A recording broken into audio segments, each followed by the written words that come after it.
Hey everyone, welcome back to Daily English Talk. Today we're going to spend a long, careful session on one skill that changes everything how to stop translating and start thinking directly in English. This is not a quick tip episode. It's a full practice session with explanations, examples, exercises, small role plays, and motivation. Stay with us, do the exercises out loud, and don't worry about mistakes, they're part of learning. Yes, and the first thing I want you to know is that translating is normal. Almost every learner starts by translating. The problem isn't that you translate, it's that you make translation your default. When every sentence goes through your native language first, you get slow, you lose rhythm, and the conversation feels hard. We'll change that by training new habits. Let's begin with a concrete image. Think about a child learning their first language. They don't translate. When they hear the word ball, they think of a ball round, bouncy, red, or blue. There's no other language in between. Our goal is to recreate that direct connection between English words and the real world in your mind. To do that, we'll use 5 main strategies and then detailed practice for each. Build visual links, use self-talk and narrate actions. Memorize and automate common phrases, intensive listening and shadowing, and accept imperfection and push through fear. After that, we'll do extended practice with role-play scenarios and a final reflection you can follow daily. First, strategy: build visual links. When you learn a word, don't say in your head apple equals your native word. Instead, close your eyes for a second and picture an apple. The red skin, the light shining, the smell, the crunch. Then say apple in English and pair that spoken sound with the image. Do this for all basic vocabulary: house, water, bus, tired, hungry, happy. The stronger the image, the faster your mind learns to think English first. Practically, grab 5 objects near you right now. If you're listening while walking, imagine 5 objects you pass. For each object, pause and form a mental picture. Then say the English word and a short sentence about it. This is a cup. The cup is hot. I drink water from the cup. Speak slowly, clearly, and without translating. Repeat each sentence 3 times. That simple exercise switches your brain from translation to direct association. Second strategy: self-talk. This is crucial. Describe your actions in English as you do them. It doesn't have to be public. You can do it silently in your head or whisper. The pattern is simple. Subject plus verb plus object. I am making tea. I am opening the window. I need a pen. Use present continuous for actions you are doing now because it's easy and natural. Aim for at least 5 short self-talk sentences each hour. Over days, this trains your mind to stay in English during regular life. Let's give a 5-minute self-talk practice you can try now. I'll say lines and you repeat after me, out loud if you can. Jack: I am standing up. Emma: I am sitting down. Jack: I am checking my phone. Emma: I am taking a deep breath. Jack: I am ready to practice English. Do this slowly. Then make your own 5 sentences describing your environment. Keep them simple. Third strategy: memorize and automate daily phrases. These are short response phrases you use in every conversation. When you hear a question, your brain should pop one of these phrases out automatically. Examples: I'm not sure. Let me check. That's interesting. I'll think about it. Give me a second. Practice them until they feel natural. Use them in micro conversations, like when you message a friend or read comments online. The goal is reaction fluency, the ability to react in English faster than you translate. I'll give you a list of 50 common immediate reaction phrases. Read them out loud, then close your eyes and try to say them from memory. If you forget, look and repeat. Here are some examples to get started. Really? No way. Of course. Absolutely. I'm not sure. Let me think. Hold on a second. That depends. I didn't catch that. Could you repeat? I agree. I disagree. Sounds good. That makes sense. I have no idea. Nice to meet you. How come? What do you mean? I'll check it. I'll be right back. Use these in small dialogues to build instant recall. Fourth strategy: intensive listening and shadowing. Listening is the backbone of thinking in a language. When your brain is filled with English sounds, patterns, rhythm, and collocations, it begins to predict and produce English without translating. Shadowing is a powerful exercise. Play a short audio, 1 or 2 sentences, and speak exactly at the same time as the speaker, matching rhythm, stress, and intonation. Don't worry about perfection. The goal is to get your speaking muscles and brain to sync with English sound. Choose a short podcast clip or a YouTube sentence. Listen once, then play it again and shadow. Do this for 5-10 clips each week. Over time, increase speed and length. Shadowing trains your mouth, ears, and brain together. If you can't find native content at your level, choose slow, learner-friendly audio and shadow that. The key is repetition and consistency. Fifth strategy, accept imperfection and lower the pressure. Translation often happens because you're terrified of making mistakes. You check every word and tense before you speak. That kills fluency. To change your mind, practice messy English sentences that are simple and maybe grammatically imperfect, but communicative. Examples: I go office yesterday. Could be messy now, but later you'll self-correct to, I went to the office yesterday. The important part is to speak and be understood. Here's a short daily plan you can follow for 30 days. Day 1, 7, 5 minutes of self-talk, 5 minutes of shadowing, and practice 10 reaction phrases. Day 8, 14. Increase to 10 minutes self-talk, 10 minutes shadowing, and 15 reaction phrases plus a short 2-minute recording of yourself. Day 15, 30-15, 20 minutes of listening divided by shadowing, 10 minutes of self-talk, and try to have one short conversation in English with a partner or tutor each day. Record the conversation, listen back, and notice where translation still happens. This progressive exposure rewires your brain. Now, let's move into longer practice with concrete scenarios. We'll do a role-play sequence for common situations, morning routine, workplace, small talk, ordering food, and a short disagreement. For each scenario, I'll speak first and Emma will respond, then I'll continue the scene. You should join in as a third person or repeat the lines. Speak out loud, don't translate. Scene 1, morning routine. Jack, I wake up at 7 a.m. I make tea and check my phone for messages. Emma, you look ready. Did you sleep well? Jack, a little bit. I had many thoughts about the meeting. Emma, try to breathe. Today will go well. What are you going to say in the meeting? Jack, I will introduce the project and ask for feedback. Emma, that sounds clear. Keep it simple and confident. Repeat this type of short dialogue describing routine with your own details. The habit of narrating the day in English is powerful. Scene 2, workplace small talk. Jack, hey, how was your weekend? Emma, it was good. I went to the park and read a book. Jack, nice. What book did you read? Emma, a short novel about travel. It inspired me. Jack, maybe I should read it. Which part did you like most? Emma, the part about leaving your comfort zone. Practice this with variations. Change the weekend activities, the objects, the emotions. The goal is to think of topics and reply quickly in English using simple sentences. Scene 3, ordering food at a small cafe. Jack, hello. I'd like a medium cappuccino and a croissant, please. Emma, would you like anything else with that? Jack, no, that's all. How much is it? Emma, it's 350 rupees. Jack, here you go. Thank you.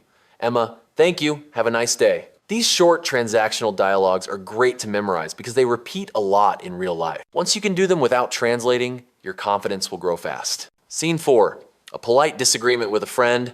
Jack, I think we should try a different approach for the project. Emma, I disagree. I believe our current plan is safer.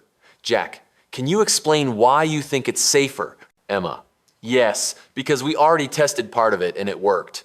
Jack, okay, what if we test a small change? Low risk but new data. Emma, that could work. Let's try a small pilot. This kind of short debate forces your brain to create arguments in English. Practice arguing both sides to build mental flexibility. Now, we'll do extended exercises for building automatic phrases. I'll give you 10 situations and you should write or say aloud 3 quick responses to each situation, using only English. Don't translate the responses, force yourself to use English words. Situation 1. Someone compliments your work. Example responses: thanks, I appreciate that. That means a lot. I'm glad you liked it. Situation 2. Someone asks a question you don't know. Example responses: I don't know. Let me check. I'll find out and tell you. Continue with situations like giving directions, apologizing, declining an invitation, asking for clarification, praising food, asking for help, giving a short opinion, and thanking someone. Practice these until they come out automatically. Next, longer listening and shadowing practice. We'll do a 10-minute guided shadowing routine. Find a 1-2-minute native speaker clip or use a short news segment. Play it once for comprehension, then play it again and shadow line by line. Pause after each sentence and repeat. Try to match the speaker's rhythm and intonation. After 3 passes, try to produce the same meaning in your own words but keep the same speed. If you're alone, record yourself and compare. After 1 week of daily shadowing, you'll notice your thinking speed improves. Let's add a pattern-focused exercise, collocations and chunks. Many learners translate because they think word by word. Instead, memorize chunks, short multi-word phrases that go together naturally, like make a decision, take a break, pay attention, get in touch, look forward to. Read lists of collocations and make short sentences with them. Example: I will make a decision tomorrow. I need to take a break now. Please get in touch if you need help. Chunks reduce translation because your brain remembers phrases as units. Another practical technique is the 5-second rule. When you want to answer someone, give yourself 5 seconds to respond in English without translating. Use a filler phrase if needed. Let me think. 1 second. That's a good question. These fillers are English and buy your brain time to form the sentence directly in English. Over time, you'll need less time. We also recommend writing short notes in English during the day. For example, write a simple to-do list in English. Buy milk, call Ali, prepare slides, read 10 pages. Writing in English helps because it makes your thinking pattern bilingual in production, both speaking and writing. Try labeling things at home in English. Put sticky notes on objects with simple phrases like open window, light switch, study table. These constant visual cues keep English in front of your mind. Let's practice a longer speaking exercise now. Tell a 2-3-minute story about a personal experience in English. Don't script it beforehand, just think for 10-15 seconds, then speak. Use simple sentences and speak continuously, even if you make mistakes. Example: last weekend I visited my friend's house. We cooked food and talked for hours. The weather was warm and we walked in the garden. We watched an old movie and laughed a lot. It was a relaxing day. After you finish, check your recording and note places where you translated. Maybe you paused at certain words or used native language connectors. Work on those specific words later. A big part of stopping translation is vocabulary depth. If you don't know a word, you translate. Instead, build strategies to keep speaking despite gaps. Use descriptions, synonyms, and gestures. Example: if you forget the word thermometer, say the tool you use to check temperature or the thing that measures fever. This keeps your speech flowing and trains your brain to communicate ideas without blocking on one word. Another helpful drill is replace and continue. In conversation practice, when you stumble on a word, quickly replace it with a simpler word and continue. Don't freeze. For example, if you want to say, I was exhilarated, but don't remember the word, say, I was very excited and continue. The habit of replacing keeps English the main pathway. Confidence grows from small wins. Set micro goals. Today, have one short English exchange with a stranger, like, Hi, how are you? Or post one English comment online, or record a 60-second voice note describing your day. These actions build both skill and courage. Don't wait to be perfect. Iterate quickly. Now I'll share a few common mental traps and how to fix them. Trap 1. I must be grammatically perfect. Fix. Prioritize communication and correct grammar later.